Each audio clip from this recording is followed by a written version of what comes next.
Sederet kasus korupsi bernilai fantastis berhasil dibongkar pada masa pemerintahan Presiden Prabowo. Besarnya nilai korupsi tersebut memunculkan istilah klasemen Liga Korupsi Indonesia sebagai sindiran tajam di tengah masyarakat terhadap parahnya fenomena korupsi di negeri ini.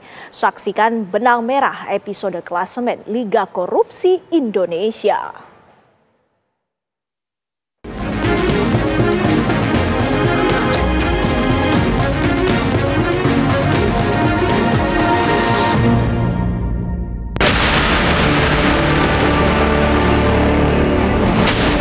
Saya akan melawan korupsi dengan sekeras-kerasnya dan dengan segala tenaga dan upaya yang bisa saya kerahkan.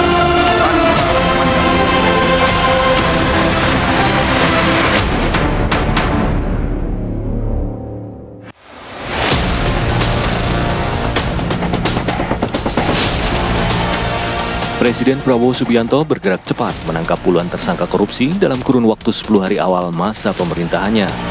Tak kurang dari 28 tersangka ditangkap dengan kerugian negara diperkirakan mencapai 3,1 triliun rupiah. Sederet kasus korupsi yang terungkap pada masa awal pemerintahan Presiden Prabowo cukup mengejutkan publik. Salah satu kasus yang menyita perhatian publik adalah penangkapan 3 hakim PN Surabaya dan pengacara dari Gregorius Ronald Tanur, Lisa Rahmat, yang mengantarkan tim penyidik Kejaksaan Agung pada terduga maklar kasus di Mahkamah Agung, Zarof Rikard.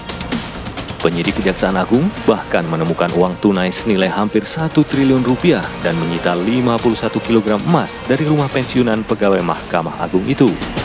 Kementerian Koordinator Bidang Politik dan Keamanan pada 4 November 2024 membentuk 7 des lintas kementerian dan lembaga untuk percepatan program prioritas Presiden Prabowo. Menko Polhukam Budi Gunawan mengatakan pembentukan ini dilakukan dalam rapat koordinasi dengan kementerian teknis di bawah Kemenko Polhukam. Budi Gunawan menyampaikan 7 des ini akan diberi masa kerja 3 bulan dan bisa diperpanjang sesuai dengan dinamika dan kebutuhan lapangan. 1 dari 7 des lintas kementerian dan lembaga untuk percepatan program prioritas Presiden Prabowo adalah Des Pencegahan Tindak Pidana Korupsi dan Perbaikan Tata Kelola dengan penanggung jawab Kejaksaan Agung. Pada 24 Februari 2025, Kejaksaan Agung menetapkan 7 orang tersangka kasus dugaan korupsi dalam tata kelola minyak mentah dan produk kilang pada PT Pertamina Subholding dan kontraktor-kontrak kerjasama tahun 2018 hingga tahun 2023. Kejaksaan Agung menyebut pada tahun 2023, perbuatan melawan hukum itu mengakibatkan adanya kerugian negara sekitar 193,7 triliun rupiah. Angka tersebut meliputi ekspor minyak mentah ilegal 35 triliun rupiah, impor minyak mentah melalui broker 2,7 triliun rupiah, impor bahan bakar minyak melalui broker 9 triliun rupiah, kompensasi BBM tak sesuai prosedur 126 triliun rupiah, dan subsidi BBM tak tepat sasaran 21 triliun rupiah. Setelah Kejaksaan Agung merilis kasus dugaan korupsi tata kelola minyak mentah dan produk kilang di Pertamina, masyarakat kemudian membandingkan jumlah kerugian negara dalam kasus-kasus korupsi yang bernilai fantastis dalam klasemen Liga Korupsi Indonesia. Klasemen Liga Korupsi Indonesia adalah istilah satir yang dipakai pengguna media sosial untuk mengkritik tingginya kasus korupsi di negeri ini. Istilah klasemen Liga Korupsi Indonesia pun ramai dipakai untuk memberikan peringkat terhadap kasus-kasus korupsi yang terjadi di Indonesia. Sepanjang pertengahan Maret 2025, terdapat 3 kasus mega korupsi di Indonesia yang dapat masuk ke klasemen Liga Korupsi Indonesia. Ketiga kasus tersebut menambah 11 kasus korupsi terbesar di Indonesia yang telah terkuak sebelumnya. Pemeringkatan klasemen ini dilakukan berdasarkan nilai kerugian negara yang timbul akibat tindak korupsi dalam kasus-kasus itu. Korupsi di Pertamina menempati urutan pertama dalam klasemen Liga Korupsi Indonesia karena diduga menyebabkan kerugian negara yang hampir mencapai 1 kuadriliun rupiah atau sekitar 1.000 triliun rupiah. Kejaksaan Agung menyebut kerugian negara dalam kasus korupsi Pertamina sebesar 193,7 triliun pada tahun 2023.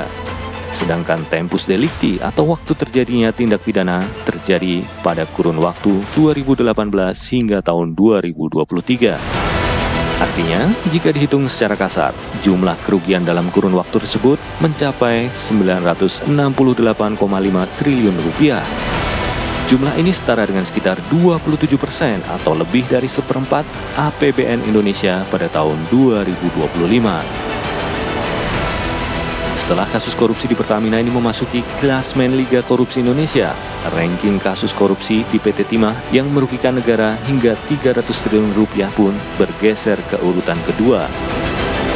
Sementara itu, kasus bantuan likuiditas Bank Indonesia atau BLBI berada di urutan ketiga klasmen Liga Korupsi Indonesia dengan kerugian negara sebesar 138 triliun rupiah. Di bawah ketiga kasus mega korupsi tersebut terdapat kasus penyerobotan lahan PT Duta Palma Group yang disebut merugikan negara hingga 78 triliun rupiah. Kasus PT Trans-Pacific Petrochemical Indotama yang merugikan negara 37,8 triliun dan sejumlah kasus mega korupsi lainnya. Langkah-langkah awal yang diambil dalam penegakan hukum terhadap pelaku korupsi berfungsi sebagai simbol politik yang kuat dari komitmen pemerintahan Presiden Prabowo. Tindakan tegas terhadap kasus-kasus korupsi berprofil tinggi menjadi pesan yang jelas kepada publik dan elit politik bahwa tidak ada toleransi terhadap praktik korupsi dan kolusi. Sikap ini dipertegas dengan pernyataan Prabowo dalam rapat kabinet terbatas pada Desember 2024. Presiden Prabowo menegaskan tidak akan ragu untuk mencopot jabatan siapapun, termasuk menteri yang terbukti menyalahgunakan anggaran negara. Pendekatan komunikasi yang tegas ini telah menimbulkan efek jera yang signifikan di kalangan birokrat. Data dari Kementerian Pendayagunaan Aparatur Negara dan Reformasi Birokrasi menunjukkan adanya penurunan sebesar 15% pada indikator potensi korupsi di lingkungan pemerintahan dalam 3 bulan pertama kepemimpinan Presiden Prabowo. But the corruption level of my country is very alarming, to say the least. And that's why I'm determined to use all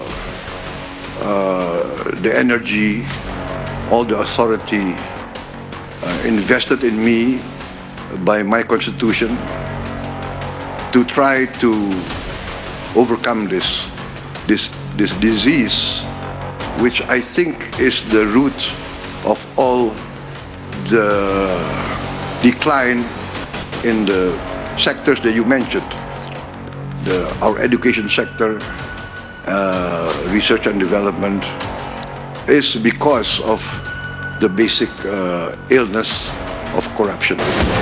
Sementara itu, pemangkasan anggaran besar-besaran terhadap belanja pemerintah yang dilakukan Presiden Prabowo dari satu sudut pandang bisa dilihat sebagai jurus Presiden Prabowo untuk menangkal korupsi.